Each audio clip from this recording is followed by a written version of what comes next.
Good evening, good evening, good evening, good evening, good evening.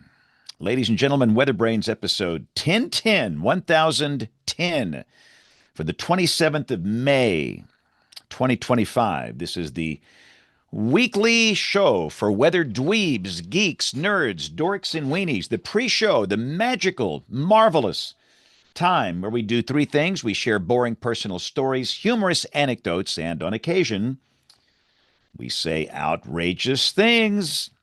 It's a Tuesday night special.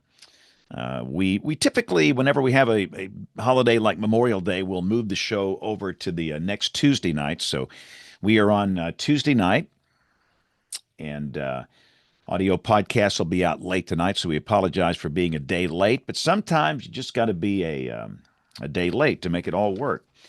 And we're going to have some other schedule changes in the summer. And for those that are new here, I typically take a week off in June and a week off in late July. First two vacation weeks of the year. I get three. Third one is at Christmas. But the vacation weeks, we will record that week's show the Thursday before. So we'll have a couple of Thursday night specials in the summer, and of course around the I don't know when the fourth falls this year, but whatever. We float a little bit in summertime, but we're here. We have never missed a week since '06, 19 years. James ate a lot. They said it wouldn't last. What do they know? They know Yeah. nothing. So you were on the Smell-O-Vision last Monday night when we did the show. We were watching you while doing the show. That was fun. Yeah, I was trying to watch WeatherBrains and deal with a tornado. I'm telling you. You're James is smooth. For those that have never watched him, if you're not in the Tulsa market, get online and just watch his severe weather coverage. Level-headed, excellent communicator. Messaging is spot on. I wish Appreciate it. everybody could just take. And no, listen, I say this all the time. I'm not nice. I'm honest. And the way he handles severe weather coverage is just outstanding. So, for those that are young in this business that want to learn about communication and dealing with something that's hard to do, people don't understand how hard that is when you are processing volumes, mega amounts of information, interpreting radar on the fly, and trying to tell a coherent story in a situation where it's dangerous. Somebody's life could be at danger. It's not easy. So we enjoyed watching you. In fact, somewhere I've got a screen grab of you, No, but no. I'm sure there's lots of those.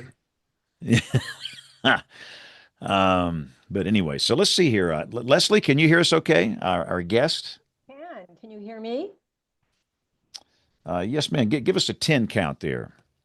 10, 9, 8, 7, 6, 5, 4, 3, 2, 1. Launch. You're good. Yay. Lift off. Hey, Mission can I lift just off. tell you, I am so honored to be on this show and very intimidated because you guys are such brainiacs. But I talked to Bill yesterday and he was very soothing. So Soothing, Soothing. Span. You heard that, didn't you? Soothing. you were soothing. I told her Okay. that we Figure were out. just a bunch of nitwits, and she probably wouldn't say that after she had been on the show, James. Yeah, about to say, but she might want to run as far and fast as she can once she figures out what goes on here. She said Well, she thank you sat for down to taking the watch time. one, James, and she I've was like, 2 hours. I've watched several. I learned what a weather polygram is. Is that right? Or is it a pentagram? I hope not. Yeah, I don't remember that one. No, it's a That That weather. must have it's been one of the weeks I was absent. Y'all doing A pentagrams No, over here polygon. when I'm I'm sorry, a gone? warning polygram. Oh, yeah, Polygon. You Polygon. have there are things to be We respected, Leslie.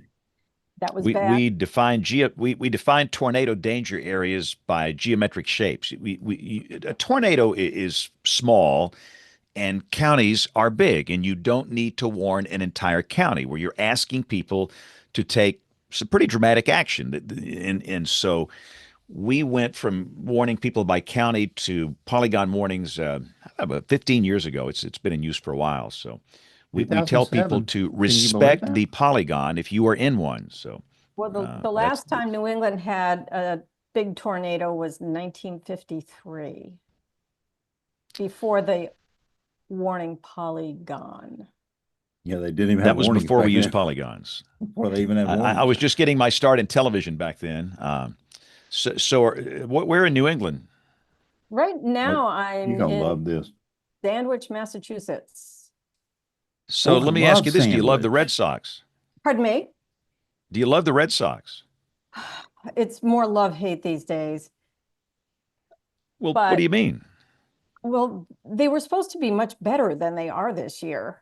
And they keep losing games by one run, and they lead, I think, no, they're second in the league in making errors. And so it's Well, they have very, Don't injury criticize problems. the Red Sox, Leslie. Right. You're getting this I'm the biggest post-bad Red side. Sox guy on the planet. Yeah, I'm the biggest Red Sox guy on the planet here. are you really? I was in the Terry locker room at Francona fan. Fenway after one of the World Series victories in 2018. Oh my I will God. be at Fenway in 2 weeks for the Yankees series. Oh, I have been wow. inside. I have been inside the Green Monster, on top of the Green Monster. I know Fenway better than probably anybody else in Now, 90% of the people in Boston. Span, you won't be up there baiting the Yankees fans, trying to get them arrested and thrown out of the ballpark with you, will you? Like I know Well, some of the Red Sox we're going to fans do. bring a Yankees fan with us for the Saturday night game. A guy named Stephen Quinn. Quinn was a news anchor here, and he's the Mhm. biggest Yankees guy on the planet. And Stephen works in Boston now at News 7, Oh boy. and, which is kind of ironic. But now that he's in Boston, he'll come sit with us. But I'm hoping to get Stephen in a brawl. I would love to get him in a full blown brawl. There's And really I'm tempted. nothing like a good baseball brawl. Oh, it's the greatest. I Love mean, them. they're the greatest. And I need to get out in the outfield is what I need to do. Is let's just go out there out in center field, about halfway up. I know where the rowdies are, and I'll see if I can get something started. So that'll be the Saturday night game. He will not be with us for the Sunday afternoon game, but no, I have such fond memories. A guy used to manage the Red Sox. A friend of mine, a guy named Tito Francona. Yeah. Tito. Um, A little bit, little famous guy. brought them back. And he used to live here, and I got a chance to know him when he was here. And he let us in and showed us around. This was back in 2010, and goodness, we had a great time. It was the greatest time ever. So we've been going back every year. So we were converted to being a Boston fan when Tito was there. And then a friend of mine started playing for him for 5 years. So we had player passes. Guy I'm named so Mitch Moreland. jealous. Oh, really? Mitch is known as First Mitchy baseman. Two Yeah. Bags because he hit doubles all the time. But he was the first baseman, and he was part of that magical 2018 World Yep. Series team.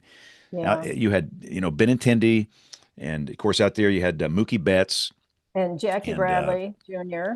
JBJ Jr. Yep. out in the outfield, and of Euclid course at you had third. and Xander Bogaerts was playing in Yep. the infield, and it was just it was so good. Now, if I did all 2018 this, could not I be. would be accused of us starting baseball brains if I said all this. Yeah, that's right. I guess And it's privilege of the again, host. just so Leslie, just so you'll know, we're streaming on YouTube, and we will hit local television in 1 minute, and then we'll start the show. Oh. And it's about 75% of the people that consume this, they listen to the audio podcast. About 1 in 4 watch. Some watch it live, some watch it later. But we like to tell our guests we are streaming live as we Be speak. careful. So. Right. I'm just saying, and not that you would say anything inappropriate, but this is what we do. Let me rephrase that. That's what I do. So I have to watch myself. But if we go on really good rants, it's typically in the pre-show, which is this segment before the top of the hour here, before 8 o'clock. So, all right. And I'm hoping that maybe the whole gang might be here this week. Kim, is Rick coming? Do you know? You know what? I'm not sure, but I don't think there's anything weather-wise that would keep him. Yeah. I haven't heard from him. It's quiet, so maybe he'll join us. So, but anyway, it's the top of the hour. Welcome to our folks watching on television. We have no severe storms in our area, the northern half of the state. So let's get this thing started. We're going to record track number 1, and we're going to record track number 2. And here we go. In 5, 4, 3, 2, 1. You're listening to WeatherBrains. They're kind of a big deal. WeatherBrains episode number 1010. 1010. This is for May 27th, 2025. WeatherBrains, the world's longest running weather podcast. We started this show back in the January of 2006. And here we are, 1010 episodes later. Wow, wow, wow. So, Jen, I see you joining us from the Arctic Circle. Let's just bring you in here and start with up north. How's things there? Well, I noticed what I'm wearing. I got a hoodie on. I just got very chilly. I refuse to turn the heat on in this house because I'm like, no, it is May 27th. I am not turning the heat on. So it is around 68 right now in the house. So I'm going to see how I do tonight. But it's still in the 50s right now. We're so below average, and we finally climb like most of the country finally will over the next couple of days. But I've been very chilly, and it was a cool Memorial Day, that's for sure. 2 more been degrees. It'll cool be and wet. perfect sleeping weather there in your house, Jim. Cool, wet. Yeah, it's been. Let me tell you what. Down here at our latitude, we can be absolutely baking, broiling in late May. I looked at some of the temps today at mid-afternoon. I saw a 68 degrees in North Alabama on May 27th at 3 in the afternoon. That's we'll take it though. I am not complaining. I do not like heat waves or droughts. James Adelot, who was on the air for our last show, not on this air, but on the television air. How'd your severe weather episode go? It was very busy. Was able to get up and fly the damage path with the MIC here Wednesday, so 2 days after that damage. And they have not released the final damage in there, but it was a really complicated damage path to our south in Pittsburgh County. There were a lot of occluded circulations and downburst damage, and it was just very complicated.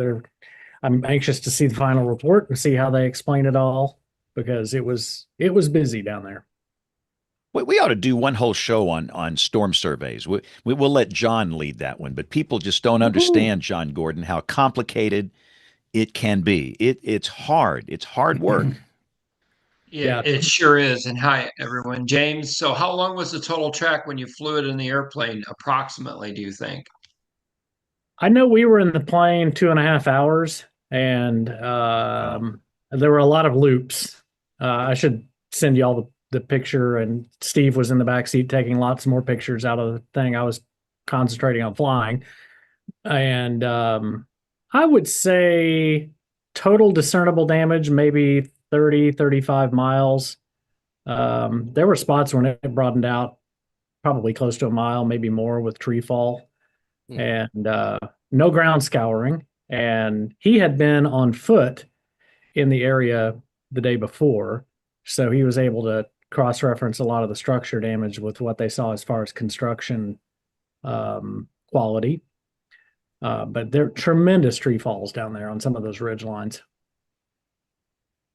And you all Hey, know John, that when you who used to when you I was going to say, John, when you need aerials, when you need an airplane or a helicopter, how do you how do you fetch one?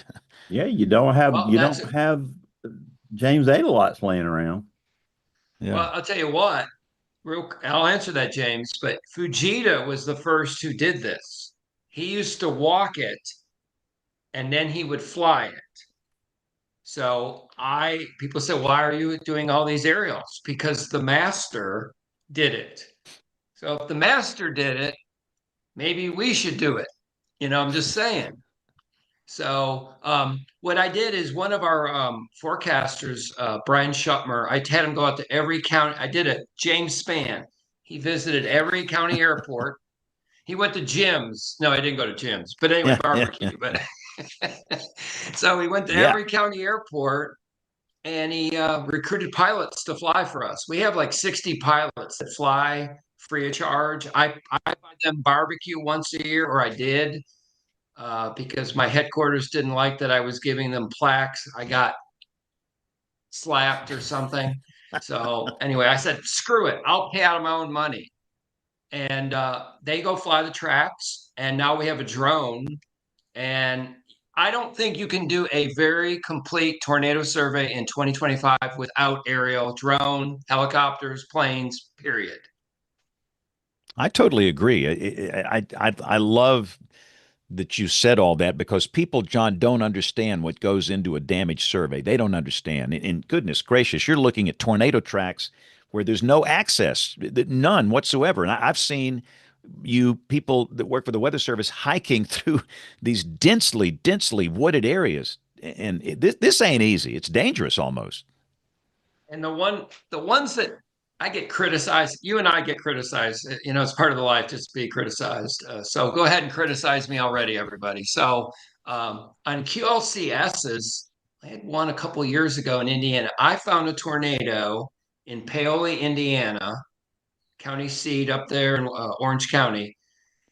Then there was straight line wind damage for a quarter or maybe an eighth of a mile. Then I had another tornado. And then I had more straight line winds, and then I had another tornado. Even my staff said, I don't agree with this. I said, come out and survey. And then they flew it and they go, oh my God, there's all these little tracks. No kidding. Do you think so? Wow. I think I made this up. I just want to be an irritant. Yeah. Disagree with John Gordon. I mean, all I can say is it should have been an EF5. Yeah, that's right. Oh. Should have been a 5.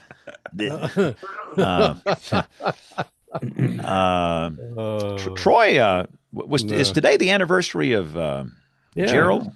Today's the anniversary of Gerald at 3:39, 3:40 in the afternoon, back on May 27th, 1997. Yeah, this is the day. So where were you on that day? Well, I've told the story. It's not one of my proudest days. I was actually at Fox 7 here in Austin, which I think we were Fox 7 by then, because I actually worked at 2 different CBS affiliates in Austin. James, you remember this because KTBC was CBS at first, and I was there when it all changed overnight. Went to Fox, and then I went to work for KI later on, which is a CBS affiliate in Austin. But anyway, on that day, the thing that I'll remember the most is that morning went to LaGrange, Texas to give a talk, a noon club there in LaGrange, and just how oppressively dew points in the upper 70s to approach 80 degrees, which is really unusual for Austin. And it was just one of those days, stifling humidity and heat. And when that first storm popped up around Waco, the other thing I'll remember is I think the tornado watch was oriented more to the northeast, and then those things started moving southwest.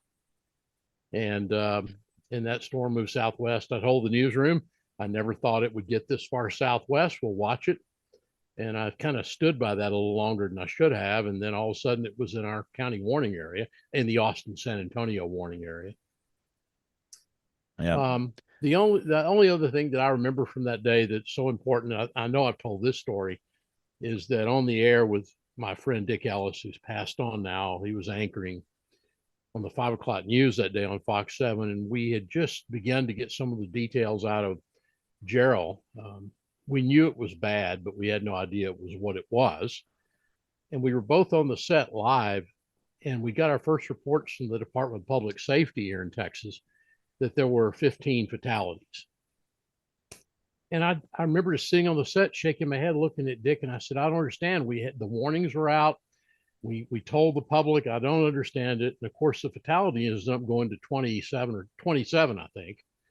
And we now know why, because it was not the strongest of EF5s, but it was a minimal EF5. And there was nowhere, Kim, that people could go. And the Igo family, of which were friends, relations to some people in the Weather Service office, we lost the entire Igo family that evening.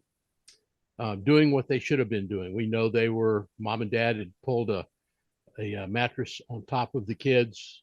I think it's the 2 boys, and they had all gotten in the bathtub, and that's where they lost their lives. Just wasn't any way to do anything about it. So, yeah. Well, goodness, that was one for the ages.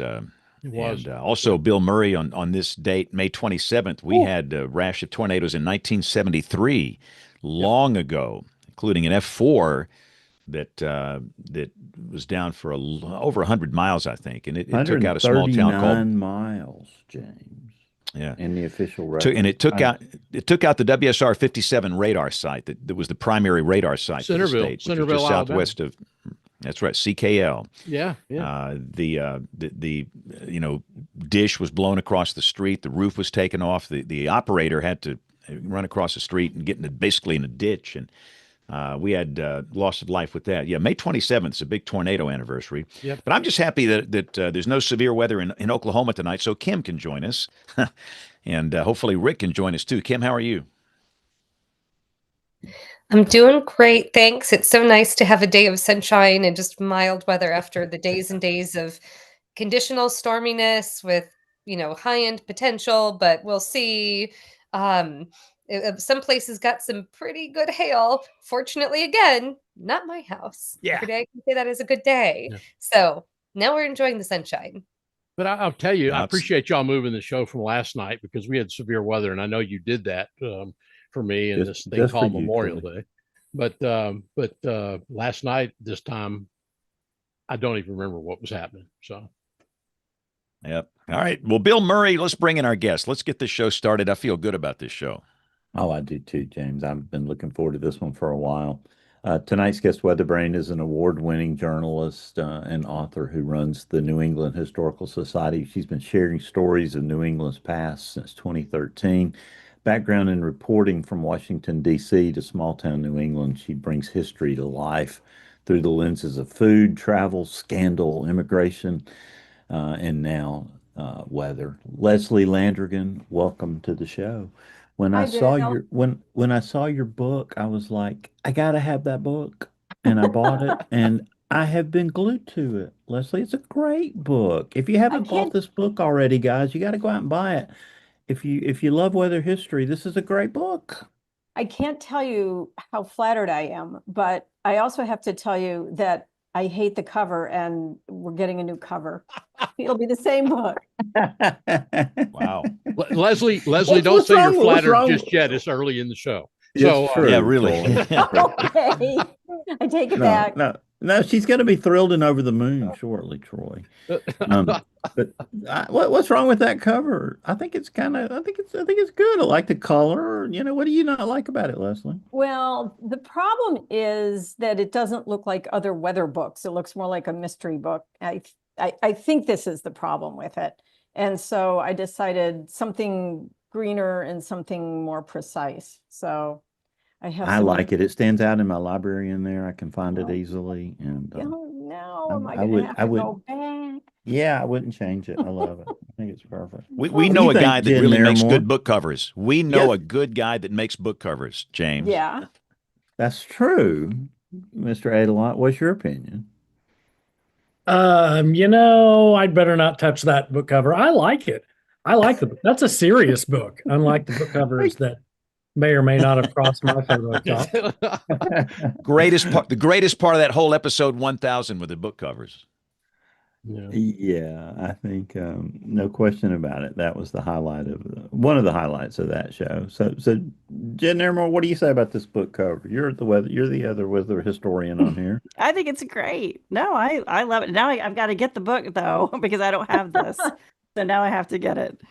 Yeah, that's awesome. This one will be a keepsake, a collector's edition very shortly. So I'm going to start turning red. just like the book cover. But Leslie, it's really fun to have you on here. I really have enjoyed reading the book, and I learned a lot, and a lot of times these weather collections are you don't always necessarily learn a lot. And as I researched you, I knew that it would be a fascinating talk tonight. So thank you for being here. Oh well, thank you for having me. Well, you said you were, but you a lot of people say this. They'll say, "Hey, we don't, I don't feel like I'm, quite qualified to be on the show." And bah humbug! You are perfectly qualified. Yep. You've written an incredible book, and you bring a ton to the table. So don't ever say that. You're being soothing again. That's my job. I am the chief soothing officer on this show. So show title. Thank you. CSO, James. That's exactly right. I get a show title. That's good. But Leslie, what inspired you to write this book? And, talk about your background in journalism that helped you shape telling these stories. Well, in a word, the reason my husband and I both wrote this, but he's asleep because he gets up very early in the morning. But our reasons were purely mercenary. We know that people love weather stories. We know from our website that if we write about a weather story, especially if there's a similar weather event going on, that our traffic just goes through the roof.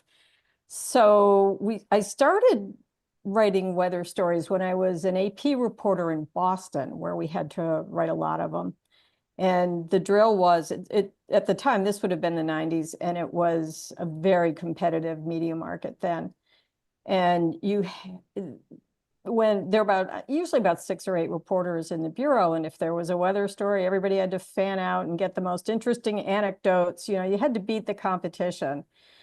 There was a news crew that always, whenever there was a storm, they would always go to this one bush in Quincy, Massachusetts.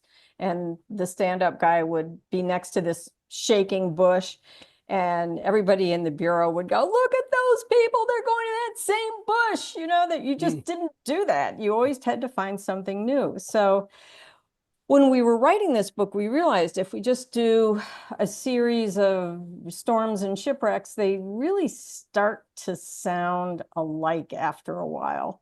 So that kind of pushed us in different directions. And one of the stories that you liked was the Drought of 1965. And the reason I wrote that one was because I remember the Drought of 1965. Even though I didn't live in the area, I visited at the time, and it was really kind of a shocker to go see my grandfather, who lived just north of New York City. And he said, "No flushing the toilet if you do number 1. You can flush it if you do number 2." And my grandfather never talked about bodily functions. So that was my introduction to the 1965 Northeastern drought. Well, and the story really did fascinate me. I've heard about it, but it's a story that I didn't know a lot about until I read the book. So talk about what made that event so extraordinary. Well, And James, we've got a tornado warning in Madison County. You guys always have tornado warning. That's Oh, okay. All right, go ahead, Leslie. All right. Well, there are a couple of things. There are a couple of things about it. It lasted. 1965 was the driest year, but it lasted for 10 years. And it was a water supply drought and an agricultural drought.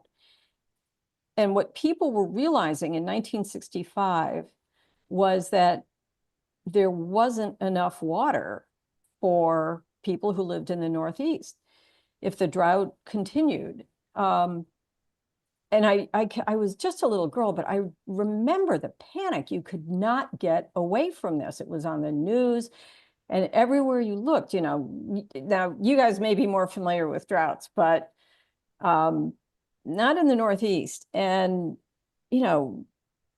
grass was dry, trees were dying, fish were dying. The pollution in the water got worse. Farmers were feeding their cows inside the barns. There was this sense of panic everywhere. People were calling and you may be familiar with this, but if someone watered their grass or washed their car, their neighbors would call the police station to rat them out. A lot of wells went dry. My uncle's well went dry, and he had to drill down 600 feet. And I can remember there was a price for every foot, and it took the well diggers a whole week to find water. But what was, I think, most alarming was the municipal water shortage. And it was then that people realized that there was too much pollution. The Connecticut River, you couldn't swim in, the Naugatuck, the Housatonic, all the rivers in New England were horribly polluted, and not all of them, but most of them. And so that really inspired the Clean Water Act and the Safe Drinking Water Act. The Army Corps of Engineers got way more involved. And ironic, I guess it's not ironic, but as a small town reporter a couple years ago in Stonington, Maine, where I also live, it's an island off the coast of Maine. There had also been a drought in Maine, and I covered the water company, which served about 200 people. But there was that same sense of panic, that same sense of, what are we going to do? And what they ended up doing in Stonington was hauling water from about, I don't know, an hour and a half away, 600 gallons at a time. This big truck would come and they'd pour the water into the well, and then they'd go back and they'd get more water in a truck to serve a town. It really brought back that drought of 65. It was the municipal officials' panic. I mean, they were hiring rainmakers. One Boston College scientist decided it would be a good idea to just set off dynamite because that would loosen the water. People had all these crazy ideas about what to do. One town wanted to suspend building permits. I don't know how that would help the water shortage, but anywho, that really stuck in my mind, but I think it was a really kind of an underreported, underremembered story. Well, it led to a lot of important policy changes. It really did. Talk about some of those, because I thought that was pretty fascinating. Well, I mean, I look at the Safe Drinking Water Act, and that is how our town in Maine, Stonington, which is really a fishing village, that's how they can modernize their drinking water. I mean, otherwise the town wouldn't be livable. But it really cleaned up a lot of rivers. The Connecticut River was named a Blueway, I think, in 2012. It was an award for being cleaned up. And then they had to get rid of the award because people were concerned that there'd be more regulations because of the Blueway program. The Charles River in Massachusetts was just a fetid, stinking sewer. It was awful. And in 1996, I guess, I was there. I didn't see it, but I was in Boston at the time. It got some sort of certification for being clean. So the Governor Bill Weld had a press conference with his environmental services director, whatever his title was. They had a press conference to announce that the Charles River was now cleaned. And this goes back to the Clean Water Act, which was shortly after the big drought. Anyway,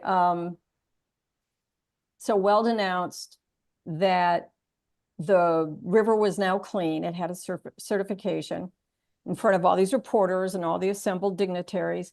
And then he jumped into the river, and people were just stunned. It was kind of amazing. But yeah, so the water's a lot cleaner, and the Army Corps of Engineers has, taken more control of water resources, dams, and so forth than it had. I mean, that's kind of been it's been a process that's been going on probably since 1927. But yeah, no dirty Connecticut River anymore, no dirty Charles River. Enough water, we hope, for everybody. So Leslie, you talk about it being the drought of 1965, but this thing didn't unfold quickly, and yeah, it it was lasted a 60. long time. You know, we think about droughts, we think a year or two in the southeast, and they're generally broken by a tropical cyclone or something. But this thing lasted for a long, long time. Talk about how it unfolded. And did you talk to any climatologists or anybody who explained, why this drought was, so different? Well, it was different because it was just the longest that the Northeast had ever seen by far. It started in Western Massachusetts in 1961, and it went all the way to Virginia. And I think it started, and my memory's a little fuzzy on this one, but I think it started as an agricultural drought where farmers were having, they weren't able to, they had to feed their cows in the barn, and the blueberry crops were drying up, and the cranberry crops, they didn't have enough water for the cranberry bogs. So it started out as an agricultural drought. Then it became a water resources, drinking water drought, basically. And the agricultural drought ended, oh gosh, I want to say 67. I'm not sure. It ended first. It began to rain in September of, I believe, 65. But it took so long for the aquifer to replenish and for the reservoirs to replenish. There was one of the biggest reservoirs in Massachusetts is the Quabbin Reservoir. And it was still below what it should have been in as late as 1972. So it took a really long time for, the aquifer to replenish and for the drinking water supplies. I mean, also you had to clean up the rivers. Yeah, it was like you said, they declared that it was done in 1967, but this was an 8-year drought. Yeah. And it really went into 1960. I did a lot of research after you kind of got me started on this because, this seemed like such a singularity to me, that it was, very unique and very It different. was. I think it Do was you think it'll ever happen again, Leslie, to plan? I mean, or have all the steps that have been taken going to be sufficient to get us over something like this if it ever happens again? Because we have a lot of people in the northeastern United States. Well, one of the problems, I think, is that, all this infrastructure has been built, but it hasn't been maintained. And what is it? The I used to cover this. It's, I don't know, American Society of Engineers, I think, gives grades for dams and things like, dams and roads and bridges and things like that. But a lot of our dams are substandard, and money is being pulled from the Drinking Water Act funding. So I don't know. I mean, and the pattern, the historic pattern has always been, well, there's a crisis and someone has an idea of how to fix it, and then maybe there's another crisis and there's enough public pressure so that something big gets done, and then it gets forgotten and neglected, and the cycle starts all over again. Well, I Course, it hope this depends on. event won't get forgotten because, this is a very serious event, and I do hope it's one that's in the forefront in planners' minds. So I'm glad you focused on it in the book, and I think that's a very big part of the book for sure. Um, you know, I study hurricanes, and a lot of folks on here, are very interested in hurricanes. And you go into great detail talking about the 1635 Great Colonial Hurricane, which is a very, very important storm in American history. Um, Talk about that storm for a minute, its significance, when it happened, and what we know about it and how we know about it. It happened in 1635, and that was a year when it was a year I have to put things, I have to decolonize, I guess. Indigenous people had been suffering from European diseases. When the Pilgrims arrived, they were stunned by the skeletons of the natives around them. So the indigenous people, their population was already under stress. And there wasn't much to the European settlements. There were some fishermen and fur traders scattered along the coast. Massachusetts maybe had 5,000 people. Connecticut had one settlement in 1635. Roger Williams had not gone to Rhode Island yet. And Plymouth Colony, which at that time was a separate from Massachusetts, had about 1,000 people. So you may be talking about, I don't know, 10,000 Europeans. And then they're mostly English. And they all thought that the weather in New England wouldn't kill you the way it would in the Caribbean or in the South. They didn't anticipate hurricanes. And then they got a monster hurricane. It was, I think, August 19th. And William Bradford, who was the governor of Plymouth Plantation, wrote about it. But two of the most harrowing accounts were by two Puritan ministers who were caught at sea.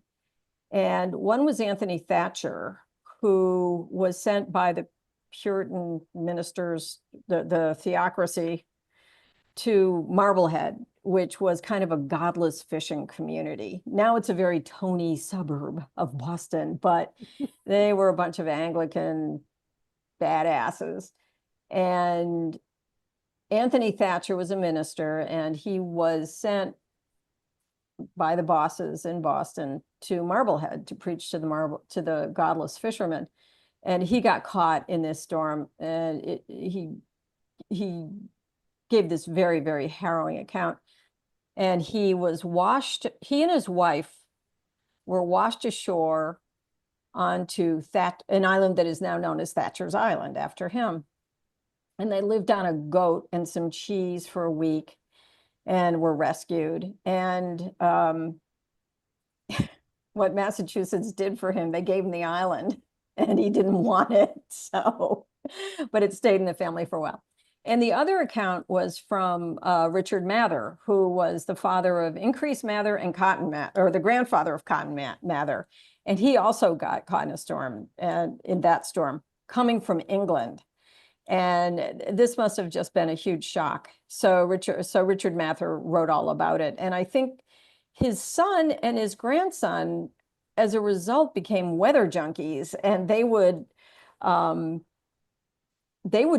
follow hurricanes. Increase Mather sent an account of the hurricane to the Royal Society. I can never remember the name of it, in London. They have their publication, Philosophical Treatises, I guess. And Cotton Mather did the same thing. He also recorded a lot of the early weather.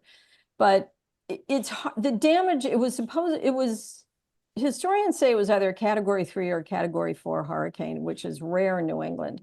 And the damage was apparently, I mean, how do you quantify it? You've got some Puritan ministers telling about their shipwreck, and, it's really hard to say, but the descriptions were massive, and it was theorized that it really set back the indigenous population and also the European settlement for a long time, and it changed the way they thought about New England weather. And talk about how the hurricane influenced communities where they were built or located after that. I don't think it really affected them much. I don't think it changed them much. The way the Puritans viewed hurricanes or any kind of weather event was an act of God. God was punishing them because they were so sinful. So the way you would prevent a hurricane was to be better. They didn't learn. Well, Kim Klucko, there's a lot to unpack there. We've seen that in some different ways in our culture today, and Oh, yeah. some folks' approaches to the weather for sure. We certainly have. Everyone always carries the lenses that they see the whole world through to interpret what they're seeing in weather. That holds true, whether you're talking about the early settlements or today. I'm fascinated to hear you describe the sentiment of the time. When do you think, since you took a long view to this, when do you think that changed? When is it that, were there specific events or even just a general time period where you felt that there was a shift from those foundational beliefs in these hazards as uncontrollable will of God to something that the area started to try to adapt to? If there was one event, I'm really going out on a creaking limb here, but if there was one event, I would say it was the Salem witch trials.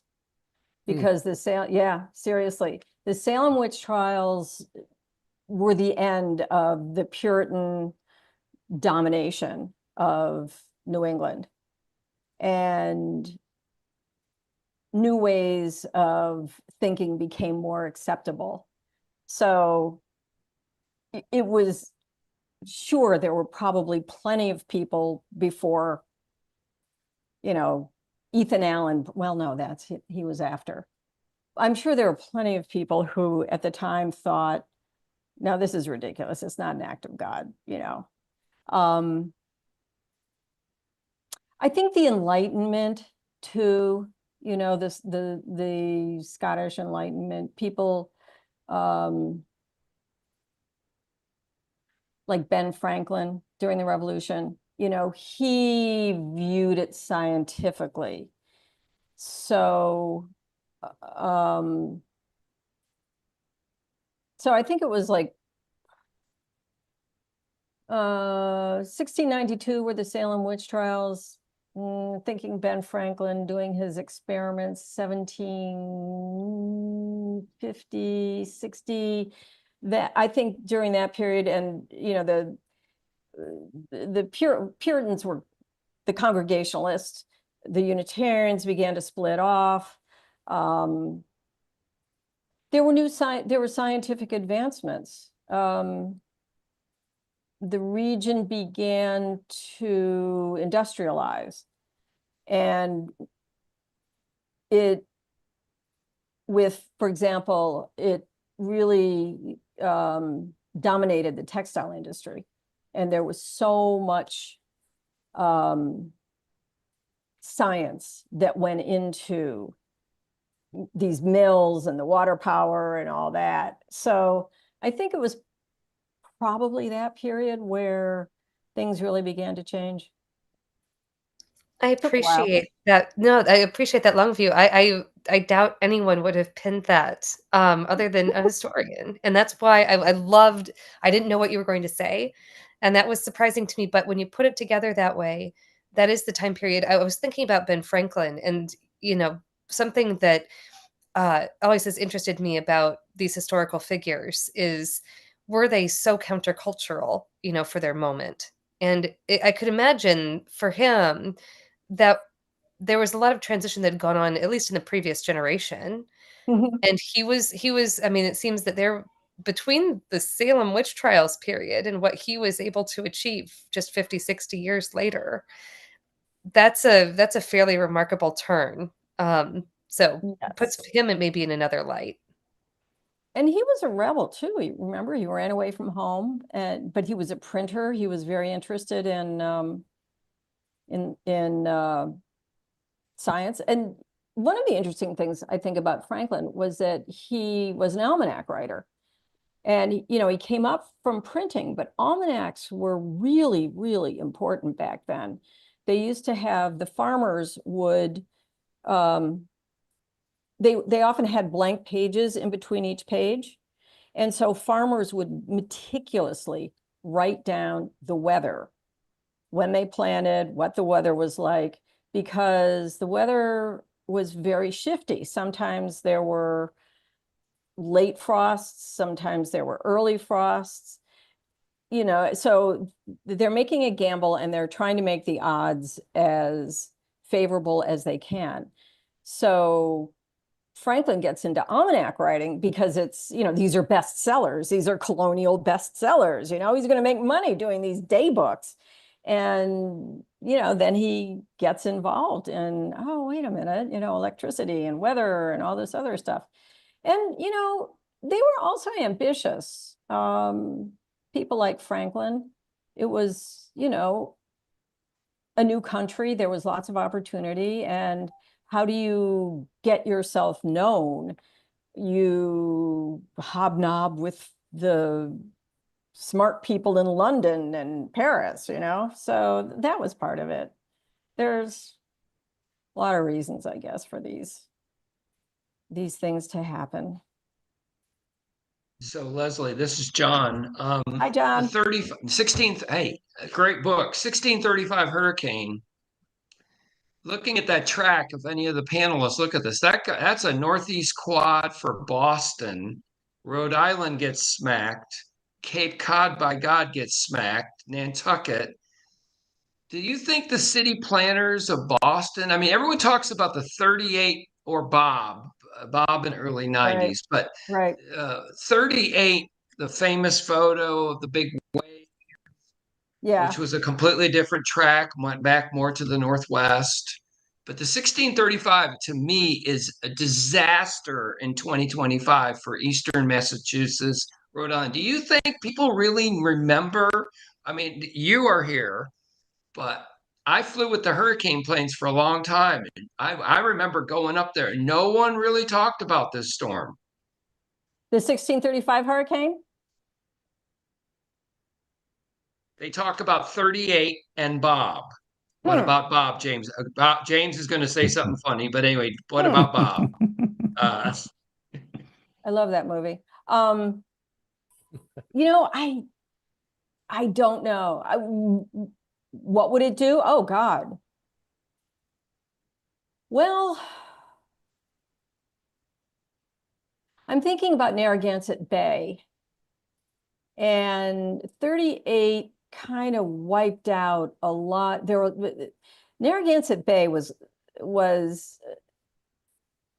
it was a place where many, many, many city dwellers went. They used to have these giant clam bakes. So there were all these beach communities along Narragansett Bay. And I think a lot of the 38 wiped them out.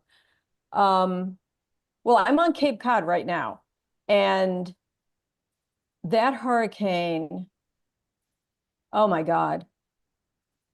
Okay, so can you see my arm? I'm right here. So this is the bay right here. And there's a whole community that I lived in for the past 7 months. The basement was always wet. The sand dunes had been washed away, and the Army Corps of Engineers had spent $9 million building 20-foot sand dunes that a tiny nor'easter last week chewed away 2 feet of.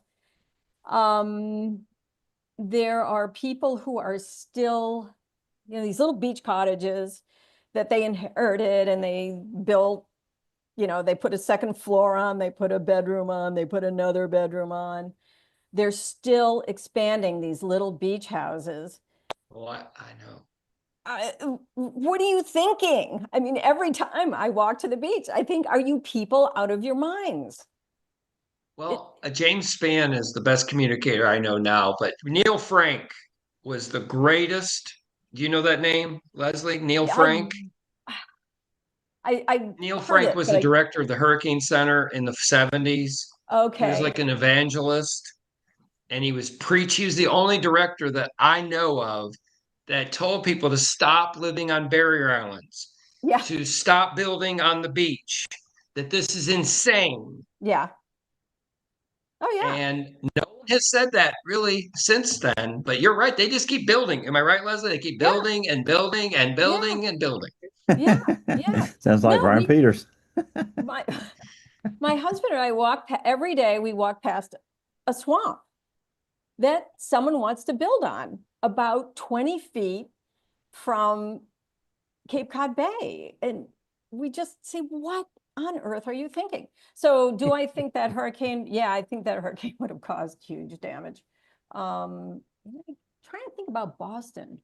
Boston just rebuilt the South. Yeah. I don't know. It's funny because, real estate goes in cycles where, or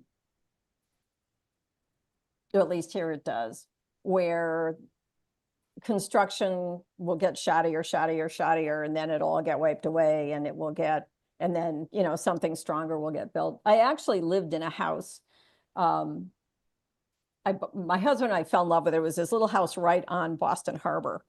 And the owner had about 15 to 20 weather stations on top of it. And we just thought he was a nut. Then we bought the house, we moved into it, and the neighbors showed us a picture of what happened to it in the perfect storm. And the house was literally half gone. But he rebuilt a very strong seawall and a much more robust house. So, I think in some places where people have been wiped away, washed away, that storm wouldn't hurt. But I think we're probably going through another phase of shoddy construction. I was just talking to a real estate agent who said, all these houses are built by the new houses. If they've been built in the last 20 years, they'll only last 20 years because they're made with new growth forest and the wood isn't very strong. So I don't know. And the population is getting bigger. People are now building what are called auxiliary dwellings. They're cramming more and more houses onto small lots near the ocean, near the river. Yeah, right. So Leslie, you talk about some fascinating personalities in the book. Talk about Clement Wragge and how he's a fascinating figure. That guy. And what drew you to his story? It was just a great story. And I don't know how, sometimes you go down the rabbit hole of research, you get interested in something and you just keep following it. I'm not sure how he found out about Clement Wragge, but he was an Australian meteorologist, and he was apparently a very forceful personality. And let me see, what was his exact title? He was the Queensland Weather Bureau from 1887 to 1903, but he kind of had, I guess you could say he had delusions of grandeur, or maybe he just believed passionately in weather. And he viewed himself as all of Australia's meteorologists. So he began naming hurricanes, and he named them with Greek alphabets. He used Hebrew letters. And then he began using people's names, and he used women's names. And one newspaper columnist was very offended by that and said that he should ask, if he's going to name, a Hurricane Fiona, he should call the Fionas in Australia and ask them if that was okay. So he said, well, no, I'm just going to name them after South Sea beauties. But he was rather impolitic, and he got into trouble with a bunch of politicians. So he started naming hurricanes after them. There was, Cyclone, what was this guy's name? Conroy. Cyclone Conroy, and I think the prime minister he got into a fight with. So he got mad and quit, and he kind of disappeared for a while. And then an American novelist named George Stewart decided he wanted to write a book about a meteorologist chasing a hurricane. and he found out somehow about Wragge. So he called his hurricane Mariah. And he wrote this book called Storm, which was a bestseller in 1941. 1941, of course, World War II. And the government, the military was sending books to GIs to entertain them. And they sent Storm to the South Pacific. And at that point, Franklin Roosevelt had consolidated the Army and the Navy. You know, the military, I think, was ahead of other people, was ahead of the Civilian Weather Bureau at the time. And, you know, they knew what a storm could do to your battle plans. So they read Storm. No one's proved it, but I can't believe that that book didn't influence their decision to start naming them. And they named the hurricanes Ann, Betty, Connie, Veronica. But it was only the military that did that. And then the Weather Service started to do it too. Talk about any other lesser known but influential weather personalities that you ran across in your research. I think I mentioned to you that I know Tom Skilling because I lived in Chicago. We love a little Tom Skilling around here. Was. Oh, let's see, other personalities. Well, there were oh God. Bill, tell me, do you want what, meteorologists or just some random interesting people from the book? We want anybody you ever met that had anything to do with weather. Leslie, so let's just see. tell us the most crazy, fascinating person you ran across. Well, you know, one thing I really wanted to talk about was the 1978 hurricane. Not hurricane, sorry. Blizzard. The blizzard. The blizzard of 78, which, were you there? No, I read about it. I was in Western New York. I saw it. Yeah, it was, my sister was in it. She was a student at Boston College, jumping out of windows like all the college students, didn't kill herself. 78, I thought was interesting because of one, you know, people relate to weather as far as they're familiar with it, you know, like if there's a big snowstorm outside, they're going to be interested in a big snow story. And I guess 1978, I live in Boston, or I lived in Boston, and not then, but so many people have talked about it. It's, you know, so important in the, you know, New England mind. But Harvey Leonard, you know, the dean of Massachusetts, New England meteorologists, he was a kid back then. And he was the one who said, we are really, really, really going to get hit. Bruce Schwegler was very funny. On one Monday night, he wore the same suit for 5 days. You guys are probably familiar with that. I mean, yeah. Oh, tell us the story. Oh, yeah. They couldn't get home. It was what happened with the 78 blizzard was it was just at the time, you know, they still had faxes. They didn't have computer models, as far as I know. It was just really entering a new era.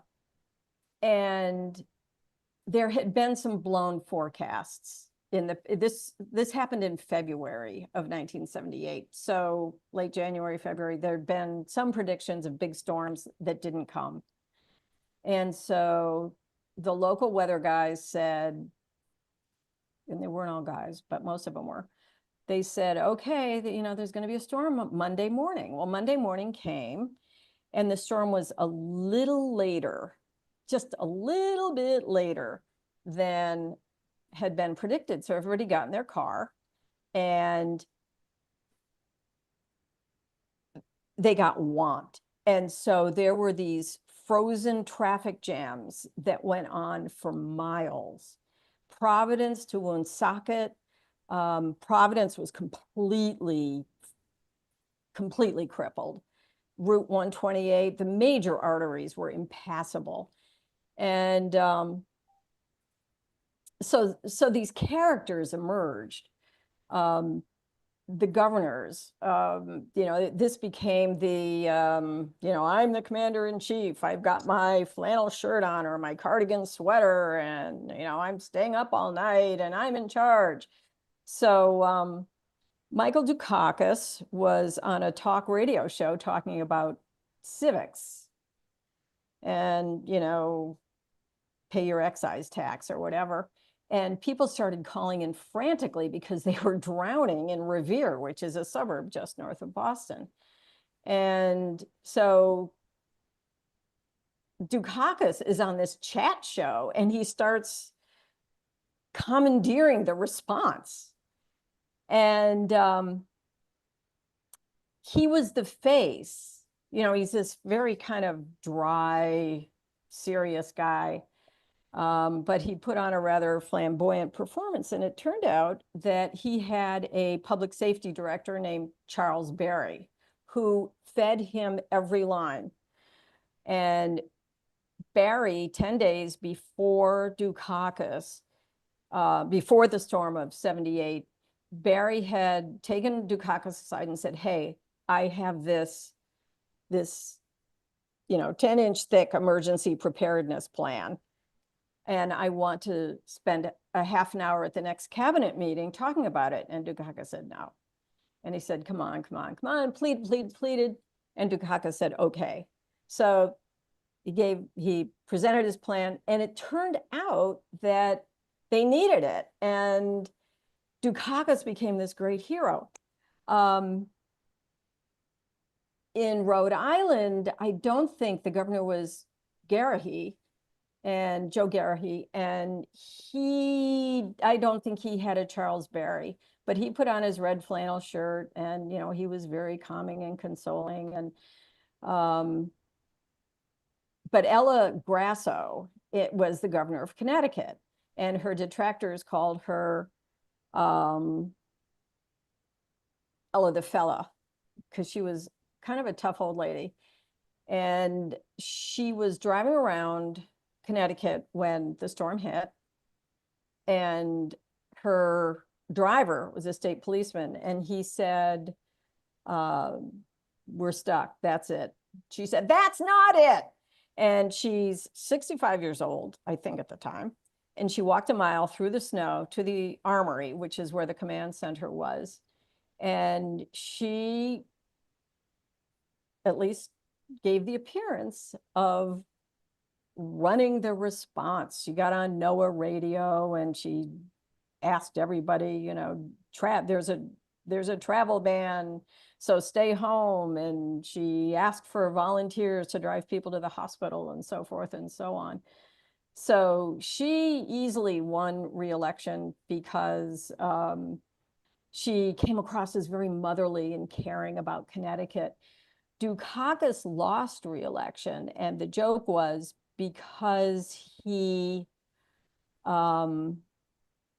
because of his 4 or 5 day travel ban, he forced husbands and wives to spend too much time together, and they took it out on him. And there was a joke that there were, what did they call them? Blizzard babies, that there was a little baby boom after 1978. And there was actually a drop in the birth rate after 1978. So those three governors, I know they're not meteorologists, but I found that whole thing very entertaining.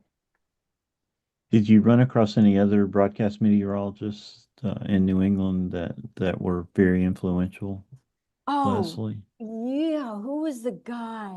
I'm blanking on his name.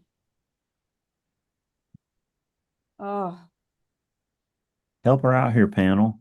who was What town? 1938. He went, oh, I'm blanking. He used Give to, us a hint. Yeah, he, give us okay, some he would go to clues. Durgan Park. If he got the forecast right, he would go to Durgan Park and have pudding for dessert, probably Indian pudding. After 38, he had 2. No? All right. Sorry. All right, that's gonna be that. We have to put the crack research team on that one, Leslie, because that one escaped me. Yeah, let's see. Connie Day. I'm looking at all these. Well, I mean, Bob Simpson. Oh, Bob Simpson. I Yeah. mean, Too bad we Good right? deal. don't have Dr. Scala on here tonight. Bob, what I loved about Bob Simpson, there's a saying, in a crisis, the person with the plan gets his way. And he was tasked with coming up with a better way to forecast hurricanes. And this is the 50s, so radar was very new, and a lot of the tools, the things that were invented after World War II, during World War II, were pretty new, and people didn't know how to use them. And so he came up with this plan, and it was hurricane. I think it was Donna. I think it was, let me check. No, it was Diane, Hurricane Diane. In the 50s, New England got a ton of hurricanes, got some really devastating hurricanes. It was the golden age of hurricanes. There was Carol and Edna and Hazel in 54, and Connie and Diane in 55, Donna in 60.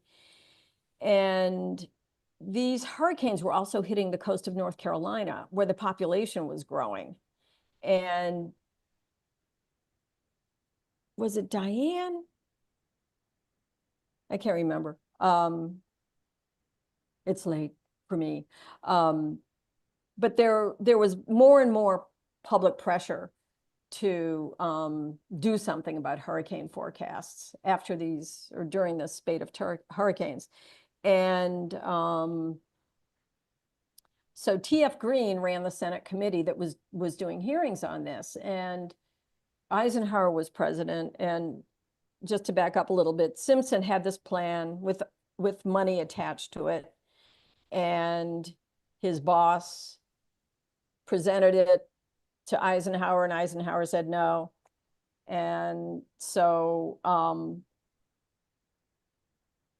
it didn't happen until T.F. Green, there was an airport named after, senator from Rhode Island, had a hearing and asked Simpson's boss, do you have a plan? He said no. And he asked Simpson, what do you think? And Simpson went off the reservation and said, this is what we should do. We need to use radar. We need to have a forecast center. We need to do all these things.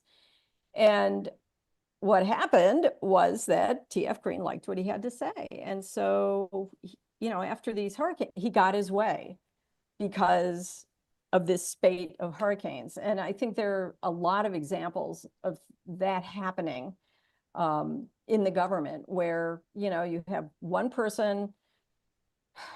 I think about Jim Oberstar, who was a Minnesota congressman who had a plan for aviation security to prevent terrorist attacks. And after 9/11, Oberstar had been a laughingstock almost, because he'd been pushing for this plan, pushing for this plan, pushing for this plan.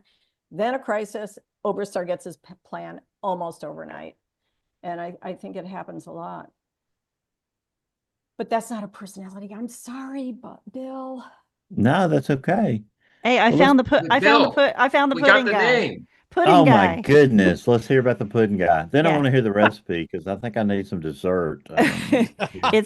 His name was E.B. Rideout. Right. Is that right? Yeah, for Right. WEEI. And he would Right. punish himself for blown forecasts by foregoing pudding at his lunch. But if he got the forecast right, he could have pudding. Yeah. I think that's a No great pudding idea. for That you. sounds like Yes. something JB would do, James Spann. He would forego pudding. Exactly. Bingo. Yeah. He was, I No think he was the pudding one for guy. you. All right, that is going to become a thing around here. There will be no banana pudding for a missed forecast. What about a blown warning, James Spann? What are we going to do for a blown Oh. warning? Have Speaking of they warnings, hot I'm dog- dealing with one right now. Yeah. Uh, So let's go back to phenomena for a second. I was really fascinated by the purple fire snowstorm. Talk about that for a minute. Explain what that This was, and this was it was down East Maine, on Mount Desert Island, which is where Acadia National Park is. And was it 1835 or 1853? Let me check. 1853. It had snowed all day. And then around 7 o'clock, it started to thunder and lightning. And around 7:15, the lightning turned purple. And then balls of fire would go down chimneys. They would go into people's houses. And one guy, for example, put his wife to bed and he was going to light a match. And the match lit up and sent him backwards several feet. Another guy was struck dumb. It apparently was like this electrical fluid. And these balls of fire, they were about 8 to 15 inches. They were round. They would whirl and they would crackle, or they'd sound like broken glass, and they'd appear in people's houses and, stop clocks or shock people and hit them in the eye or hit them in, different parts of the body. And it was terrifying. But no one has explained it, as far as I know. People have theories. Some people say it was St. Elmo's fire. Some people say that the lightning, what is it called? Ball lightning? Yeah. Mhm. Yep. You guys know Sounds about like this. ball lightning to me. It was?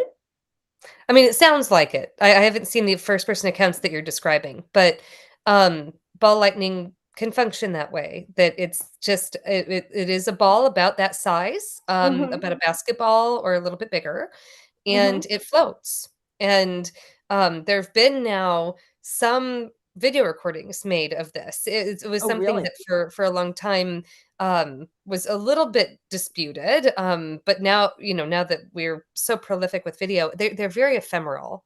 They don't necessarily last long. And when you're looking Yeah, at like a one, couple seconds. yeah, you're like often just stunned, right? Yeah. So what you're describing sounds a bit like this, and they can leave burn marks. They can shock people. I mean, it is a ball of sort of disembodied electricity. I don't know a lot about the physical mechanisms that produce them, but if there's a cluster of people who all reported a very similar thing, then Yeah. the environment to produce them, seems to have existed. The weird thing about this too is that the lightning, I guess this isn't that weird, but it made this huge crevice in the ground. It was like 10 feet deep and it went in different directions. Is lightning supposed to do that? I don't know. I've never known it to. I know John Gordon in the chat said that he agreed on the ball lightning, so maybe he knows a little bit more about this. But my understanding is that it can be pretty destructive, and much like a lightning bolt, when it strikes something, it's going to leave a blast radius. The same way, I think you're going to have that focused electrical energy that could leave a blast radius. It's just all very isolated close to the ground. Happening. But not necessarily touching the ground. So it's going to be spread out maybe over a wider area than if it was just a single bolt that was ground connected. Actually, here in Austin, we've had in the past, John, lightning that struck, and it has actually followed the path of some of the minerals in the ground. Right. Yeah, And that's what I thought you were going to say. yeah, Yes. yeah, Or maybe the root system of a tree or a root something. system of trees. Absolutely, yeah. Yeah, the Well, soil, the yeah. rocks, the root system. It's very, like Kim said, it doesn't last long, but it's pretty ominous. Yeah. One of the things this one did was it uprooted trees by the roots and turned them upside down so that they were hanging from their roots in other trees, according to the local reporter. Yeah. I don't know. Is there a consensus? My sense is that there is no consensus about what causes it. Now, another, you talked about the Worcester tornado earlier, Leslie, and I know Jen Nairmore is just champing at the bit to talk about this. So, we've talked about hurricanes, we've talked about snowstorms, and we've talked about droughts, and we've saved we buried the lead here. So, let's talk about the Worcester tornado, for a minute. Yeah, I'd like to really dive into this one because it's the most destructive in New England. Had so many meteorological impacts, and our tornado history hero Thomas Grzoulis took a bus to go check out the damage in 1953. So, tell us, Leslie, a little bit more about what you know about this tornado and some of the the impacts to the meteorological community and some of the things that you wrote about. And then I do have a follow-up question after. Well, the Weather Service / Weather Bureau had always been reluctant to even use the word tornado. And back in the day, there had been a controversy about whether they even were dangerous or whether they were even frequent. There were really several schools of thought about them, but one thing that was consistent was that the Weather Bureau did not want that word used. In fact, there was a meteorologist, I think it would have been in the 50s, would have been just before the Worcester tornado. A meteorologist issued a tornado warning, and the Weather Bureau wanted him arrested, or they said they did. They didn't follow up. But a memo had gone out, I believe, in 1952 that said, okay, guys, you can use the word tornado, but I think it was so inbred in the culture that you didn't want to scare people, what might happen. So and forgive me, I can't remember when the Weather Bureau became the Weather Service or vice versa. 1970. Yeah. Thank you. Thanks. This is really late for me. So a memo had gone out saying, yeah, you can use the word tornado, but the forecast that actually went out said there were going to be severe thunderstorms. And, in New England at the time, people didn't know what a tornado was. There are tornadoes, and there is kind of a tornado alley in New England from Connecticut up through central Connecticut to western Massachusetts. But there are only, a couple a year, and they're not very big. This one was huge, and there were a whole bunch of tornadoes in Michigan. They were oh God, what were they? A series of tornadoes in Michigan that I think killed about over 100 people. Flint. So pardon me? The Flint In Beecher. Flint? Yeah. Yeah. So this tornado, there was a thunderstorm warning, in the afternoon, and 15 minutes later or so, the tornado touched down and it calved. There were several of them, and I forget how it just tore a path of destruction through Worcester, Massachusetts, which is a pretty heavily populated city. It went through a college. It killed about 90 people. It put about 10,000 people out of work, destroyed thousands of houses. It went through, I think, 9 communities. And people thought the Soviet Union had attacked Massachusetts because it went, I think it was on the ground for about 90 minutes. Then it left and everything was quiet. And, I mean, you guys know more about what a tornado does. A wedding dress was found in Massachusetts Bay, and a car that was parked in one town was found parked 2 towns over, and buildings collapsed on. I mean, it did what a tornado did, but the pressure was so great after that to improve the way hurricanes were forecast and communicated, that I think it took, let me see, I think it was 9 days for was it the hurricane? No, that's Bob Simpson. It was, I can't remember. I'm sorry. It was about 10, no, they had the Severe Storm Prediction Center established about 10 days after the Worcester tornado. When you're looking through some of these events, I know for me, one of the most frustrating things is you look at all your sources and you try to put all the things together to, deal with discrepancies. And there is a discrepancy on the fatalities.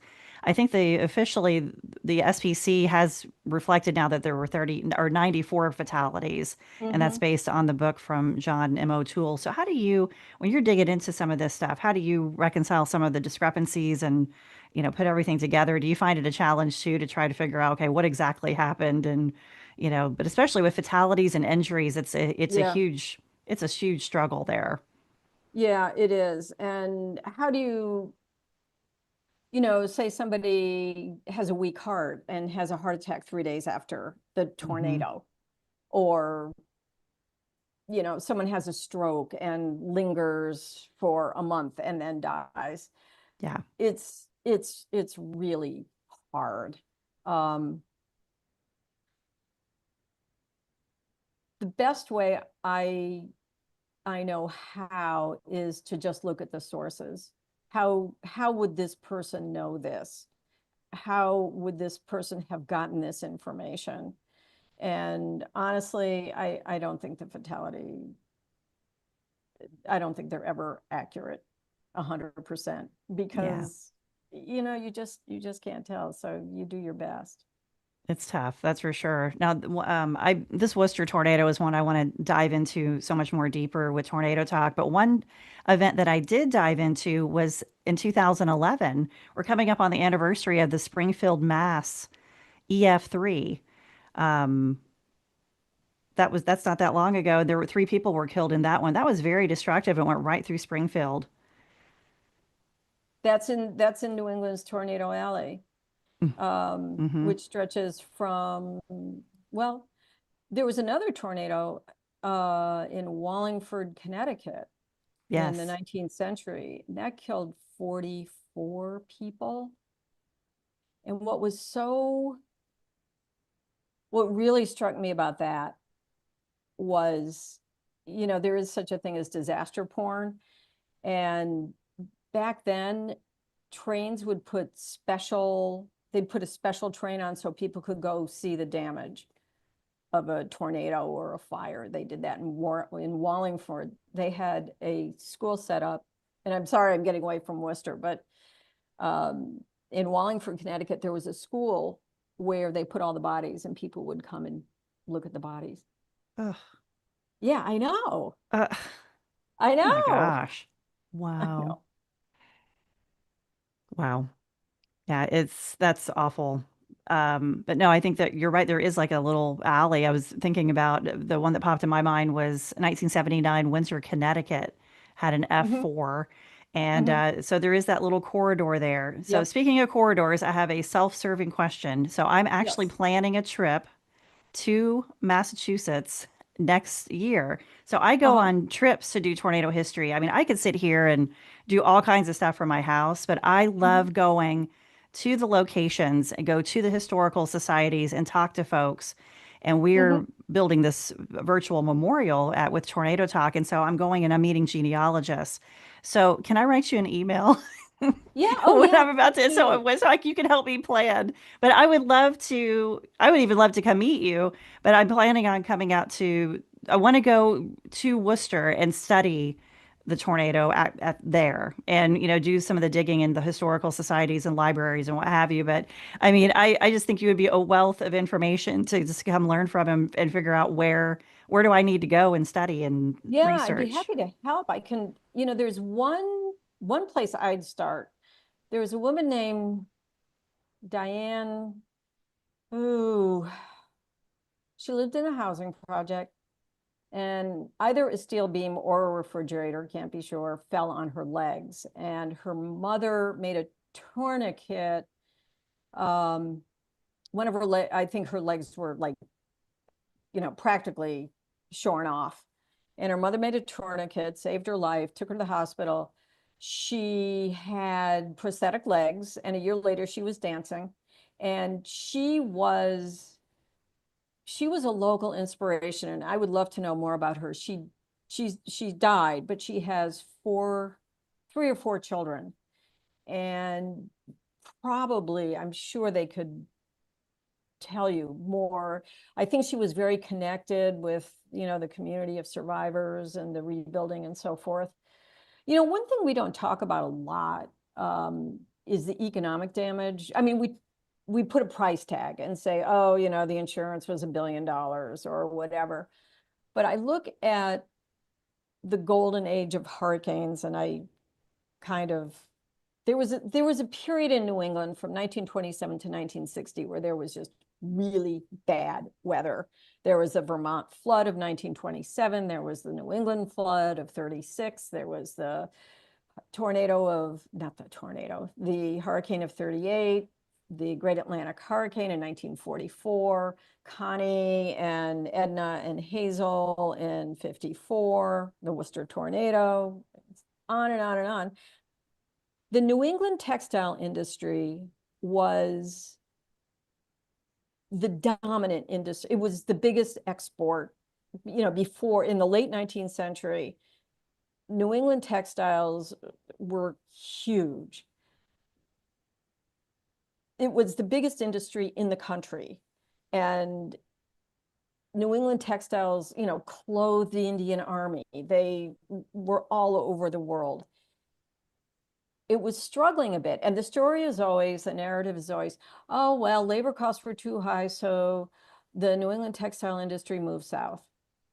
Well, these mills got walloped, and these struggling textile industries, and it wasn't just textiles, but they just got killed by these storms.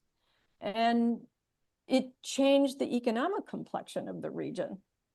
In Worcester, there was a company where, I can't remember, I think it was an industrial company, the whole building got destroyed. Thousands of people worked in this place. It's just never quite quantified properly. I agree. Yeah, and I've read that too with so many tornadoes where, towns some have recovered greatly and some are still struggling 100 years later.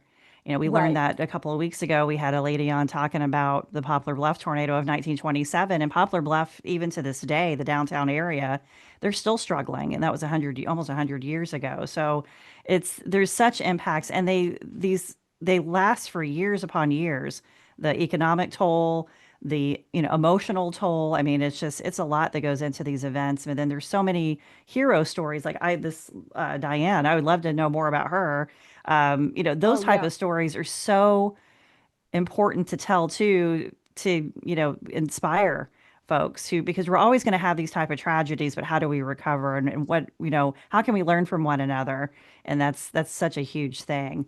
But I will be emailing you for sure, Leslie, because I think you'll be able to help me a lot. But I know John Gordon has a question for you, so I'm going to toss it over to him. I hope I can answer. All right, Bill Murray and I love weather folklore, right? Weather brains, don't we love weather folklore? Tell Candlemas. Oh, yeah. Yeah. Well, for starters, if you have not put away your Christmas decorations by Candlemas, you should. It's February 2nd, and it goes back to an old Roman myth, which was probably a Greek myth. Let me see if I can get the characters right. Hades captured Proserpina, and Ceres went to find her. And Ceres is the goddess of baby motherhood and wheat and the screech owl and all kinds of things. But the Romans celebrated, it was a festival of light. So the Catholics came along, Christianity came along, and like, no, we can't have that. But they couldn't quite get rid of it. So they made it Candlemas, which was a festival of light. And there are a lot of Franco-Americans in New England. And the history was, or the tradition was, that you put your candles away on Candlemas. You stop lighting them because it's getting lighter. And it really gets dark in down East Maine in the spring. But wait a minute, there's some sayings which I will read you. Franco-Americans celebrate a special mass. They light candles. And then they have pancakes. Don't ask me why. It became kind of, with the colonial revival, when everybody went berserk for early American stuff, it became like a thing to celebrate Candlemas. I didn't put that in the book, but there was a saying, on Candlemas Day, throw candles away.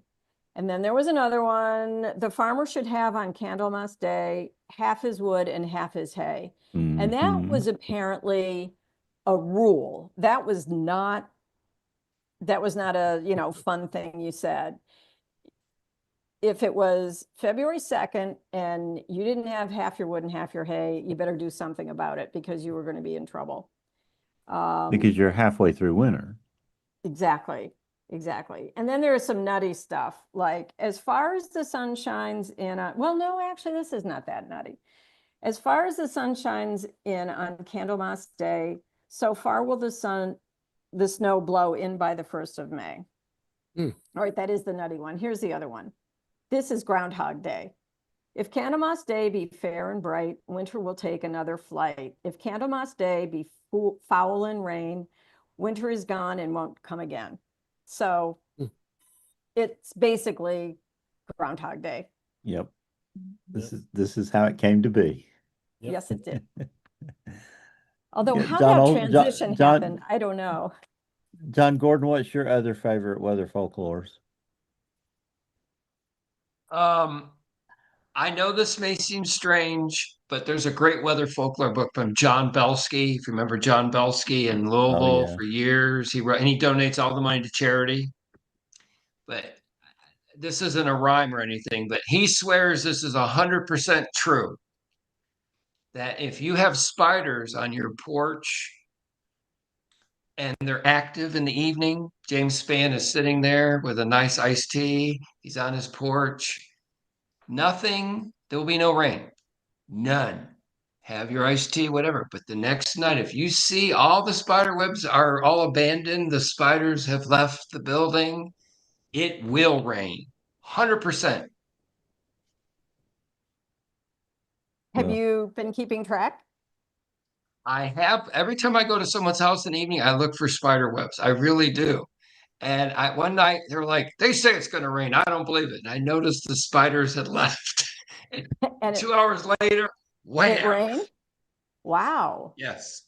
I love Yeah. some of the ones that really do have scientific background. Like, when the dew is on the grass, rain will never come to pass. When the Yep. grass is dry at morning light, look for rain before the night.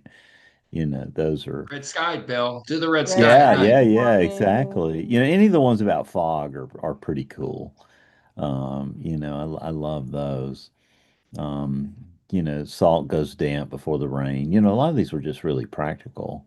Um, we really do need to spend some time in this database with an expert on it, Yeah, John there's one. Gordon. There's I one think so. about Yeah. the. We'll get Belsky on maybe. Yeah, of Can I ask her Yeah. one quick question? Can I course. do one more? Leslie, I'm obsessed with Mount Washington. You hear there I was a knew I wanted to snowstorm? be a weatherman when I was a little boy because the weatherman in my town did the weather on Mount Washington every night.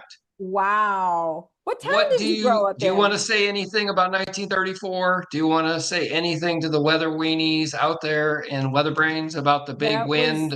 that was the year of the record-setting wind, and how those guys survived it. What was it? 234 230, miles an 231. hour? Yeah. 231? Yeah, I mean it was cold too. Did you know that there was a snowstorm on Mount Washington the other day? Yeah. You I did. did. Yes. Do you know the It's always joke? a snowstorm on Mount That's Washington. true. That's true. That's true. Did you know the joke? There's a famous bumper sticker. This car climbed Mount Washington, and then it froze and became a seasonal cabin. All right, never mind it. Wow, some pretty cool Any stuff. have you been there, Leslie? Real quick. Have you been up I there? have I have seen it. Not I've been part way up there. My husband grew up in New Hampshire, but no, no, I Okay. have not been up there. I should. I know. I should. So Leslie, before any of the other panelists want to ask any last questions here, before James always reserves his position for the hard questions. So get ready, Oh no. steel yourself. The hard questions Well, are coming. James is working a tornado situation in the Tennessee Valley, so no hard questions tonight. I see some damage at the Arsenal on your Facebook feed, huh? So yeah, may have been a little damage there, but so Leslie, now James, you made me forget what I was gonna ask. What takeaway, Leslie? We've covered the book extensively, but we haven't really given it away. It's something you got to go read. Is there any other takeaway that you really set out to give the reader when you wrote this book? Well, as a writer and as a reporter, I think I'm very interested in something that I know you guys are interested in too, which is how do you communicate to people? Just how do you get to them? How do you persuade them that they're in danger? How do you persuade them they shouldn't build their house on a barrier island? How do you persuade them that? And it's really hard. I was looking at the blizzard of 78, and I think the government tends to be a little slow in adapting to new technology. So in 78, these three governors were pretty creative. Do you remember CB radios? Oh yeah. Well, all these people were trapped in cars. So the state police went to the CB radios and said, all right, everybody, go to the car in front of you. 4 of you sit in a car and run your engine every 15 minutes. They used NOAA weather radio. El Grasso used NOAA weather radio for the first time. In my little town in Stonington, Maine, people use Facebook. So I think you just have to constantly adapt and understand how people get information, because it's always going to change. It's never going to stay the same. Like, when Samuel Morse invented the telegraph, it was, you know, all of a sudden there was a way to predict hurricanes because ships at sea could see, well, no, that would be wireless radio, wouldn't it? But, well, no, farther down the coast in Florida and Jacksonville or in North Carolina, you know, they could telegraph information to people farther north, saying that a hurricane was coming and telling them how fast it was. You know, it's just, so it's always a struggle. It's always a race against, you know, things are changing, technology is changing, and the way people communicate changes, and the way we understand, the ability to predict weather, it's always getting better, hopefully. And, you know, you gotta try to keep up with it. I'm just catching up on some of the James ate a lot weather folklore in the. Oh, yeah. I have something here. Some of these are instant classics. That radar one is brutal. It's brutal, James. Man, and the CC's a drop in, a tornado is going to be popping. Do the one above that. Go above one. Go above. James fan, top that. All right, sorry. Are we ready to go to break here? I am so sorry. Yes, it's we 36 after the hour. We have it's been pretty interesting. So I actually had a couple of photos of what could be tornado damage on Redstone Arsenal property in Huntsville. And the Arsenal was not happy that I posted those, so I yanked those down, and that they weren't supposed to be shared publicly. But having said that, if only if you could walk a mile in my shoes, your head would explode. So speaking of exploding Someone's heads, we got to always mad take. at you. So I I'm better telling you take that off the that is blog, my James. that is my life. Yes, it needs to go away. So let's listen to Tony Rice and his astronomy report. We've got Jen, and this week in tornado history, we've got a little email. We'll come back with picks of the week and much more as WeatherBrains rolls along. Looking beyond the atmosphere, here's Tony Rice with your astronomy outlook. I recently had someone reach out looking for help locating a star. They bought a package from one of those mini star naming services and were interested in finding it in the night sky. There are many star naming services. None of them are official or even recognized by NASA or any other space agency or any of the professional organizations like the International Astronomical Union in any way, shape, or form. They might actually publish the names in a printed form and register that with the US Copyright Office. But you can do the same thing if you have $45 and a couple of minutes to fill the form out online. These services also aren't as exclusive as they might imply. Sure, there's 1.7 billion known stars to pick from, but it's not like the services are working together to carve out sections of the sky to sell off. With all of this in mind, there's really nothing wrong with dedicating a star to a loved one, especially when you use one of the many free services that allow you to pick a star, download a certificate, even pick a section of the sky that's visible from a given location or within a given constellation that's meaningful to you. Some even provide star maps to help you find the location. But know whether you use a free service or pay the $50, $75, or $100 or more, you're not going to be able to see the star with the naked eye, or even with a home telescope.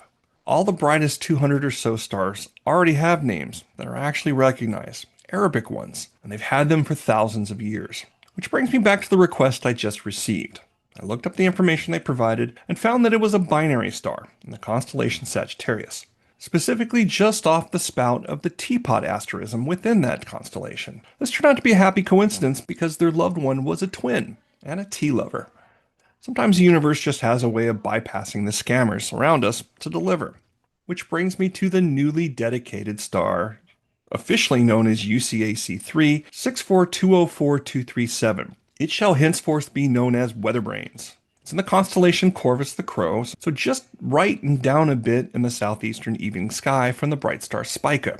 You're not going to be able to see this one either. It's magnitude 16, which means it's going to require a telescope at least 24 inches wide and a really dark sky. So we're talking $10,000 worth of astronomical gear, at a minimum. So go out and wish upon the WeatherBrains star tonight. And if you think a loved one might enjoy finding a star named for them with you, by all means do it, but know that you don't have to pay for the privilege. That's your astronomy outlook. Follow me at RTP Hokie for more spacey stuff like this. This week in tornado history. On May 28, 1996, 12 tornadoes were confirmed by the Storm Prediction Center, with most occurring in Indiana and Kentucky. The day's most destructive twister developed from a supercell that had already produced an F2 tornado in Harrison County, Indiana. It spawned a second, much stronger tornado that tore through parts of Jefferson, Bullitt, and Spencer counties in north central Kentucky. The tornado developed in southern Jefferson County near Brooks. It quickly intensified as it moved into Bullitt County, snapping and debarking trees. It crossed Interstate 65 near the Brooks exit, overturning 5 tractor trailers and causing significant damage to several businesses, including a Comfort Inn, Arby's, and a Cracker Barrel. The tornado continued through Pioneer Village, Hillview, and Mount Washington, severely damaging or destroying over 1,000 homes. 10 people were injured, with one man sustaining broken ribs. While most of the damage was rated F3, a home in Hillview was completely leveled, with wind estimates reaching 210 to 220 miles per hour, indicative of localized F4 intensity. Multiple vortices were observed within the tornado before it appeared to consolidate near the Northfield subdivision in Mount Washington. The twister crossed into Spencer County, maintaining its F3 intensity. It passed south of Taylorsville and near the Taylorsville Lake Dam, damaging homes, destroying boats, and debarking numerous trees. It finally dissipated near Little Mount. The tornado's total path spanned approximately 30 miles. Hey, just maybe, little email to read this week.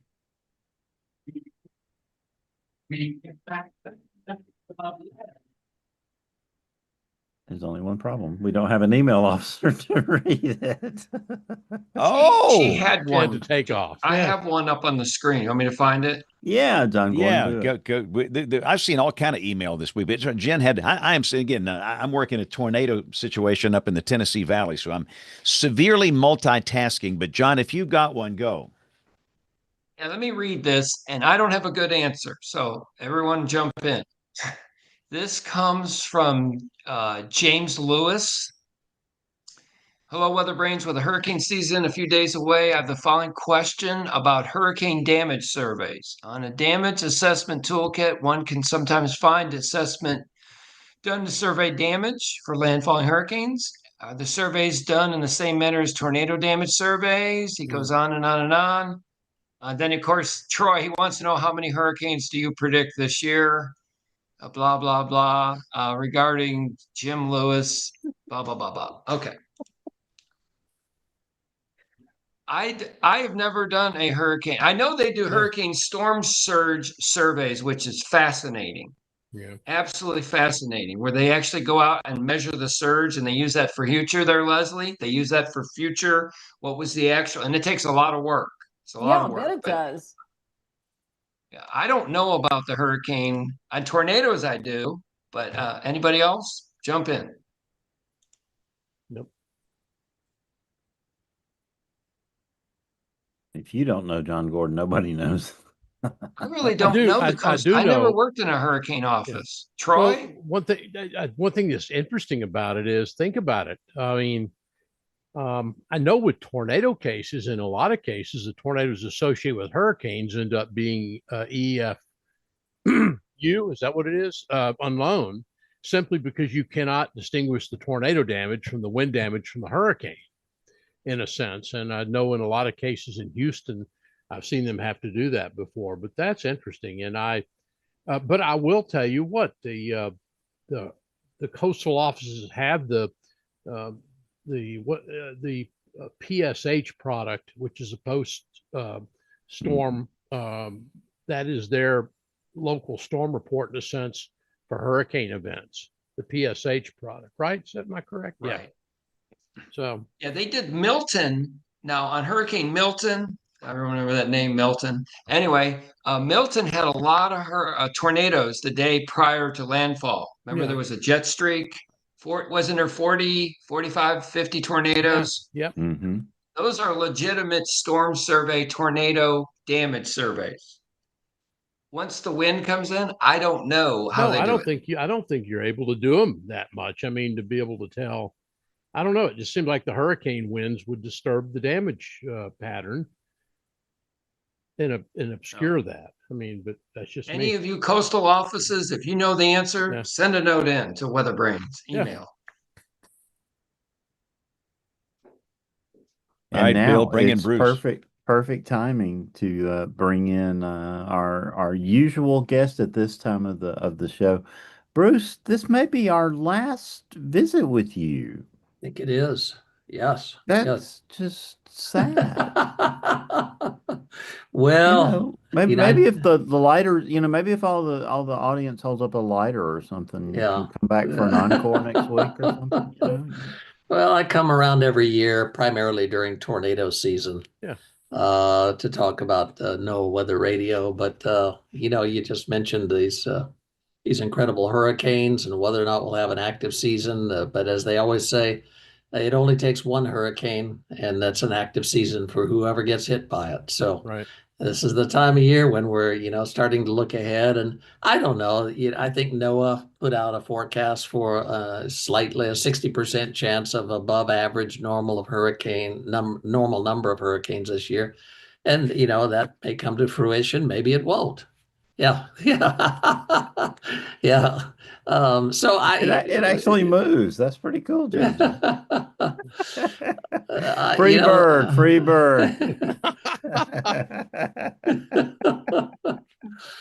So Sorry, we'll Bruce. see. No, that's You're all good. We'll see. People ask me this all the time. How many are we going to have? Well, I don't know. But the point is, be prepared for whatever you do have. And we're going to be getting into the 1st of June here soon, and that's generally our hurricane preparedness season for a lot of the Gulf Coast states. So if you haven't prepared already for hurricane season, follow FEMA's lead. Have a plan, build a kit, and be prepared. That's their mantra. Have a plan, know what to do in case of a hurricane, know where you're going to go, know how your home is going to stand up or not, know what evacuation zone that you live in. So when the storm surge comes, you'll know whether or not you'll need to evacuate or whether you can ride it out. And then build a kit with the supplies that you'll need for several days so that you can be self-sufficient for a few days in case you lose power, in case your refrigerator dies, in case this, in case that. And finally, be prepared, which means pay attention to all the information that you get. Pay attention to the watches and the warnings.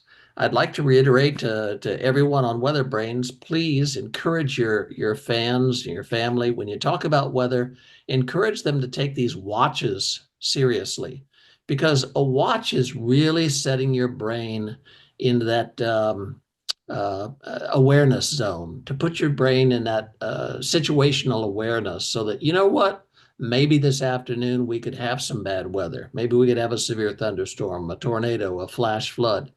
Use that watch information. And the way to get that is through multiple redundant sources like your local TV weathercaster. You can get them off the FEMA app on your cell phone, and you can certainly get them off the Voice of the National Weather Service, NOAA Weather Radio. This is the 50th anniversary of President Gerald Ford designating NOAA Weather Radio as America's official federal warning system. And they did that in the aftermath of this 1974 super tornado outbreak. So there was a reason. There was a reason to designate this radio network as our official federal warning system, because it's capable of saving lives, including yours. So as we move forward into hurricane season, make sure you've got a plan, you have a kit, and that you stay weather aware for whatever happens. And if you're a fan of WeatherBrains, if you listen to WeatherBrains, we have a special offer for you. I work for Midland Radio. Now, I've been talking about weather radio for a long time, but the last 17 years I've worked with Midland, and they offer a special WeatherBrains deal. And here's the deal. If you'll order a weather radio from midlandusa.com, when you go there, you can insert a promo code and get 25% off your weather products and accessories. Now, there's a limit of, 5 per credit card, per email, or whatever. So we have a limit on how many you can get.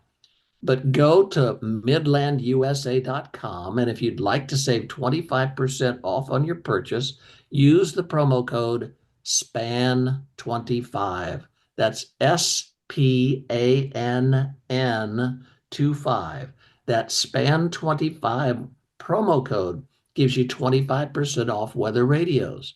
And we have desktop weather radios that have specific area messaging coding. You can set it just to go off for your county.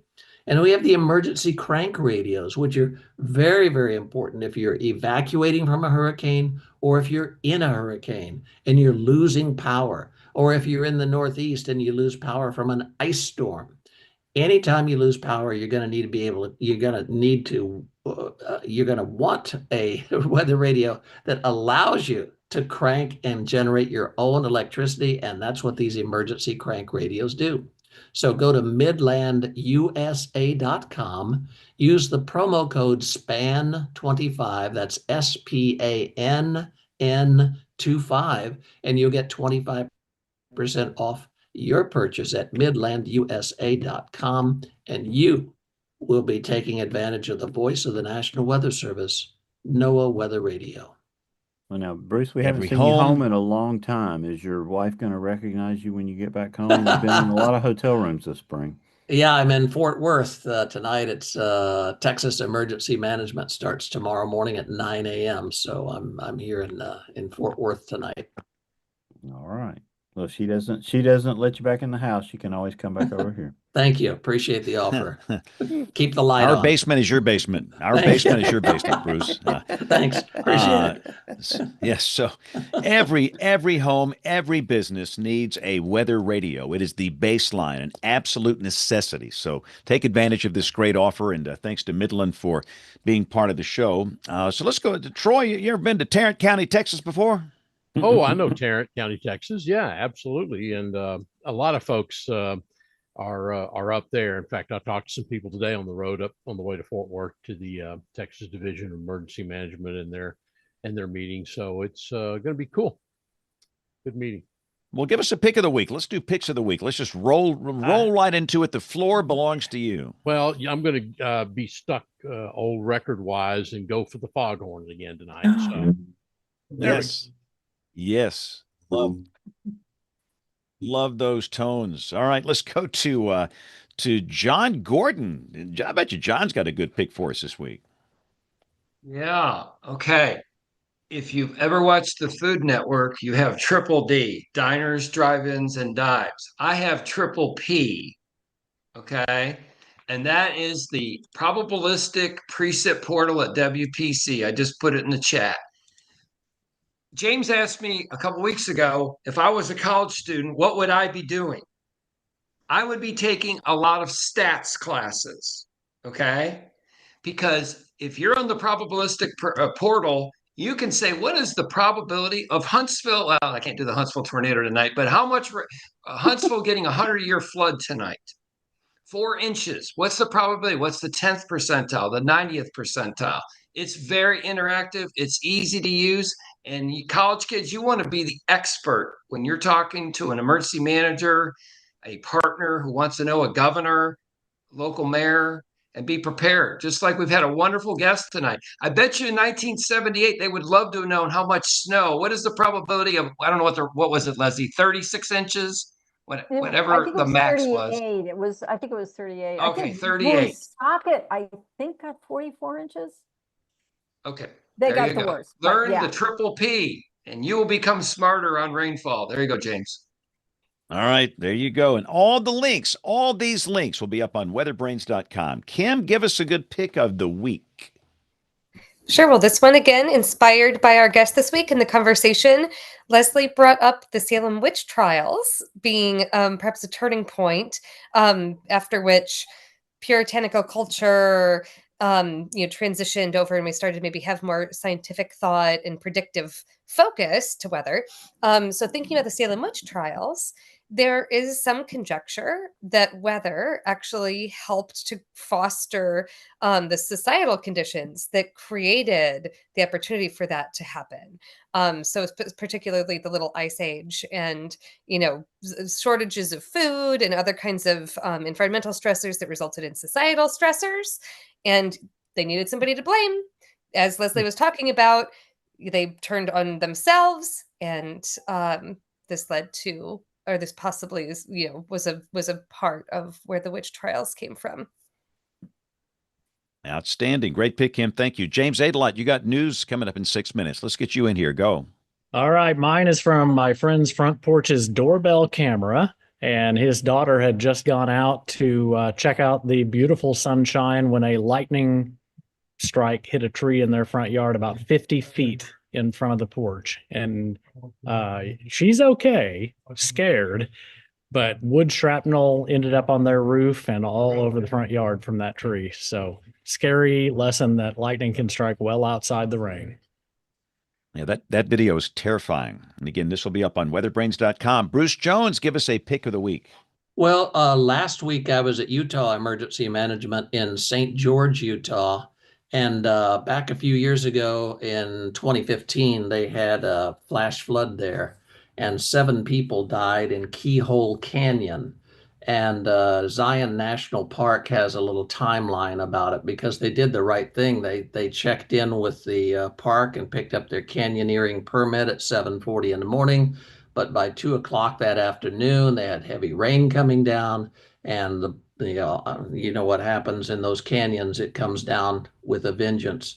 The Virgin River went from 55 cubic feet per second to 2,630 in the course of 15 minutes. It went from 55 cubic feet per second to 2,600 cubic feet per second in only 15 minutes, typical of those desert flash floods. So I'll send you the connector here for the Zion National Park report on this. Outstanding. So, Leslie, you get to pick something now. You can pick your book if you want to, or anything else. So, give us something interesting.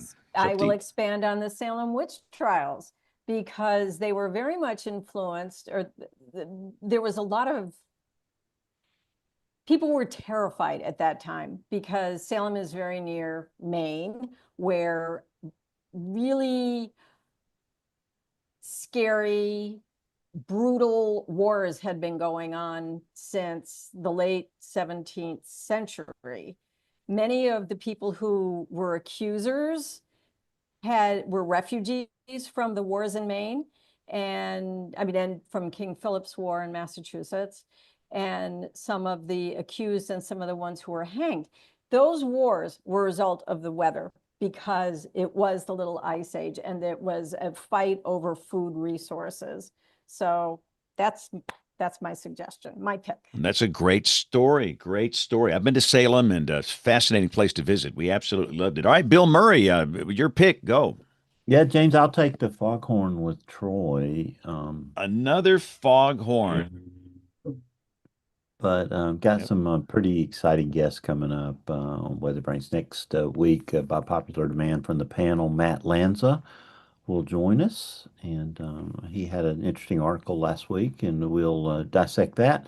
And of course, Matt is an expert on hurricanes, and that show will be on Monday, June 2nd, which will be a perfect time to talk the start of the Atlantic hurricane season. Then on the following week, on Monday, June the 9th, we will talk to Max Velocity, and we're going to head out to one of my favorite places, Durango, Colorado, on the 12th on a special Thursday show to try again to talk to Jeff Givens, the Durango weather guy. And then all of our friends from the NWA are going to join us on the 23rd. Of course, we're going to be convening in Huntsville, Alabama in September for the annual meeting. And we're going to be joined by a big contingent from the association. That'll be lots of fun. And then Dr. John Gordon's got us all lined up with a German meteorologist. We've never had a German meteorologist on here. And he's going to join us at like 2 o'clock in the morning from over in Deutschland on Monday, June 30th. But lots of great shows coming up here in the next several weeks. John's even got a couple shows out in November in August that he is in charge of. Yeah, real quick, Katrina, Leslie, Katrina 20-year anniversary, August 25th. We're going to do a show on Katrina, and November 10th is the 50th anniversary of the wreck of the Edmund Fitzgerald. Ooh. Yeah, we were going to try to get Gordon Yeah. Lightfoot, but we were a little late on that one. So Is he still alive? no, he passed away. Oh, Last year. Unfortunately, I That was love last Gordon year, yeah. Lightfoot Oh, no. too. It was heartbreaking news to me because I love that Oh, song no. and I loved all of his songs. But anyway, Terry it really Jacks is is a still great with song. us. Terry Who is? Jacks is still with Terry Jacks is still with us. Bruce, that is the worst song in the history of mankind. I mean, that is there was a Which song. one is that? No, Song? nobody even knows who we're talking about. That There was this guy named Seasons Terry in the Jacks Sun. Is that the who one? did a song in 1974 called "Seasons in the Yep, Sun." I remember it now. I can't get it out of my mind. And Thanks, Bruce. I had to play this. Oh, I was my senior year in high school. Is this on your working at a pirate radio station? Or the And real I was radio? working at the commercial radio station, and I had to play that over and over. It was a barfarama, a gagorama. That I can't tell you how bad that song was. Was that worse than the night that Chicago died? Was that worse than that That's one? the second Oh, worst song. yeah. Seasons in the Sun, and then the night Chicago died. Number one and number two. So Leslie, I'm so sorry. Leslie, if somebody wants to buy your book, once again, plug it. How do people do that? Oh, well, you can buy it on Amazon. It's called New England Weather by Dan and Leslie Landrigan. You can buy it in paperback or as an ebook. Just go to Amazon.com. New England Weather. How easy? Thank you. How easy is that? How easy is that? You've been a great guest. I had to miss some of the show because of weather, but what I do every week, I listen to the show when I'm driving in the days after the show, so we'll get a chance to hear it. But for those that are new here, we are typically on the air every Monday night at 8 o'clock Eastern, 7 o'clock Central. You can watch it live, weatherbrains.com, youtube.com/weatherbrains. But most people listen to the audio podcast version. If you watch, listen, thank you. And if you want to get in touch with us, our email address, it is email@weatherbrains.com. So on behalf of the entire WeatherBrains crew, I'm James Spann. Thanks for listening and watching. Have a great week and God bless. Thank you for a fun time, Leslie.